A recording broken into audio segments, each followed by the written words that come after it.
அனைவருக்கும் வணக்கம். மகர ராசியில் பார்த்தீங்கன்னா உத்திராட நட்சத்திரத்தை பற்றி போன வீடியோவில் நான் பேசினேன். இப்போ அடுத்தது பார்த்தீங்கன்னா திருவோண நட்சத்திரத்துக்கான பலன்களை காமனாக இருக்கக்கூடிய பலன்களை தான் சொல்ல போகிறேன். இப்போ திருவோண நட்சத்திரம் அப்படின்ற போது பார்த்தீங்கன்னா அவங்களோட ஜனன காலத்தில் பார்த்தீங்கன்னா சந்திர திசை இருப்பு அப்படின்றது பார்த்தீங்கன்னா ஒரு 10 வருஷத்துலேருந்து ஒரு மாதம். 1ஆம் பாதம்னா ஒரு 7லேருந்து 10 வருஷத்துக்குள்ள வரும். 2ஆம் பாதம்னா அவங்களுக்கு 5லேருந்து 7 வருஷத்துக்குள்ள வரும். 3ஆம் பாதம்னா 2.5லேருந்து 5 வருஷத்துக்குள்ள வரும். 4ஆம் பாதம்னா ஒரு நாள்லேருந்து கூட ஒரு 2.5 வருஷத்துக்குள்ள வரும். அப்போ திருவோண நட்சத்திரத்துக்காரங்களுக்கு எப்படி பலன்களை தரும் அப்படின்னு பார்த்தீங்கன்னா, இப்போ ஒன்றும் இல்லை, உத்திராட நட்சத்திரத்துக்கு எப்படி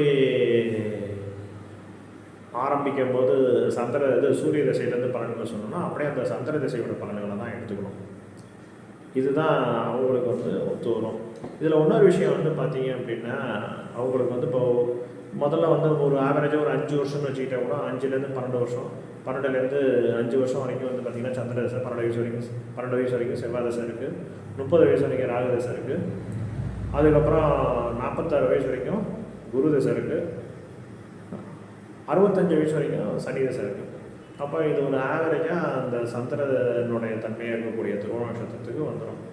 மேற்கொண்டு பார்க்கணும் அப்படின்னா அவங்களுக்கு இந்த புதன் திசையோட பலன்களை தான் இதில் பார்க்கலாம். ஏன்னா நம்ம ஒன்றுத்துக்கும் சொல்லிட்டு இருந்தோம்னா அவங்களுடைய நேர காலங்கள் அப்படின்றது டைம் ரொம்ப இதாகும், வேஸ்ட்டாகும். அதன் அடிப்படையில் வச்சு பார்த்தீங்கன்னா இப்போ திருவோண நட்சத்திரத்துக்கு புதன் திசை எப்படி பலன்களை தரும் அப்படின்னு பார்த்தீங்கன்னா, மகர ராசிக்கு புதன் 6, 9 குடையவராக. அப்போ அந்த இடத்துல கவனிக்க வேண்டிய விஷயம் என்ன அப்படின்னு பார்த்தீங்கன்னா, சனி தசை முடிஞ்சிடுச்சு. இப்போது இதன் அடிப்படையில் நம்ம ஆவரேஜ் வச்சு பார்க்கும்போது பார்த்தீங்கன்னா 5 வயசு, செவ்வாய் தசை 12, ராகு ஒரு 30, குரு ஒரு 46, சனி ஒரு 65. இப்போ 65 வயசுக்கு அப்புறம் வருதுன்ற போது பார்த்தீங்கன்னா அந்த புதன் எப்படி இருக்குன்னா, ஒரு 6ஆம் இடம்ன்ற போது பார்த்தீங்கன்னா ஒன்று கடன், எதிரி அல்லது ஏதாவது உடல்நிலையில மாற்றங்கள், இது போன்ற பலன்களையும் தரும். அது எப்படி கொடுக்கும் அப்படின்னு பார்த்தீங்கன்னா, இப்போ ஒரு 65 வயசில் ஆரம்பிக்குது அப்படின்னாக்கா 73 வயசு வரைக்கும் பார்த்தீங்கன்னா கொஞ்சம் சிரமங்களை தான் தரும். அதுக்கப்புறம் பார்த்தீங்கன்னா ஒரு 8 வருஷம் அப்படின்றது பார்த்தீங்கன்னாக்கா ஒரு பெரிய முன்னேற்றங்களையும் தரும். என்னென்னா அந்த மகர ராசிக்கு புதன்றது 9ஆம் அதிபதியாக வர்றதுனால. இப்போ இந்த பலன்களை தான் நம்ம திருவோண நட்சத்திரத்துக்காரர்கள் அந்த ஏற்கனவே சொன்ன வீடியோவில் சொன்ன மாதிரி அதோடு சேர்த்து இந்த பலன்களை வச்சுக்கிட்டீங்க அப்படின்னா நல்லாயிருக்கும். இப்போ இதில் இன்னொரு விஷயம் என்னென்னா, அவிட்ட நட்சத்திரத்துக்கு 2 பாதம் தான் வருது. அப்போ அவிட்ட நட்சத்திரத்துக்கு 2 பாதம் வருது அப்படின்ற போது பார்த்தீங்கன்னாக்கா, ஒன்று அவங்களுக்கு ஒரு 4 வருஷத்துலேருந்து 6 வருஷத்துக்குள்ளேயோ அல்லது 6 வருஷத்துலேருந்து 7 வருஷத்துக்குள்ளே இருக்கக்கூடிய பலன்கள் தான் செவ்வாய் திசையில் வரும். அப்போ அதன் அடிப்படையில் வச்சு பார்த்தீங்க அப்படின்னாக்கா, செவ்வாய் திசை இருப்பு அப்படின்றது அந்த ஜாதகருக்கு ஒரு 3 வருஷம் தான் இருக்கும்.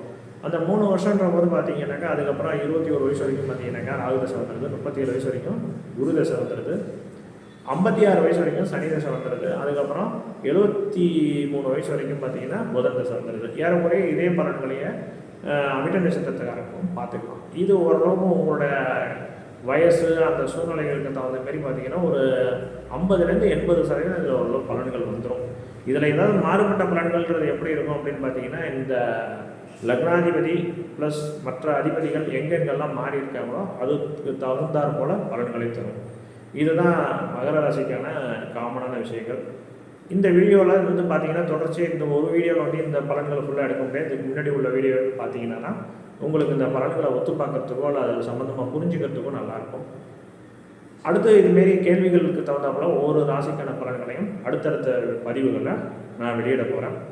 இதை பார்த்து உங்களுடைய பதிவுகள் அல்லது உங்களுடைய கருத்துக்களை கண்டிப்பாக சொல்லணும். இது சில கருத்துக்கள் எனக்கு தெரியாததாக இருந்தால் கூட அதை நீங்கள் சொன்னீங்கன்னா கூட அதையும் அடுத்தடுத்த வீடியோவில் பதிவுகளாக போடலாம். நன்றி, வணக்கம்.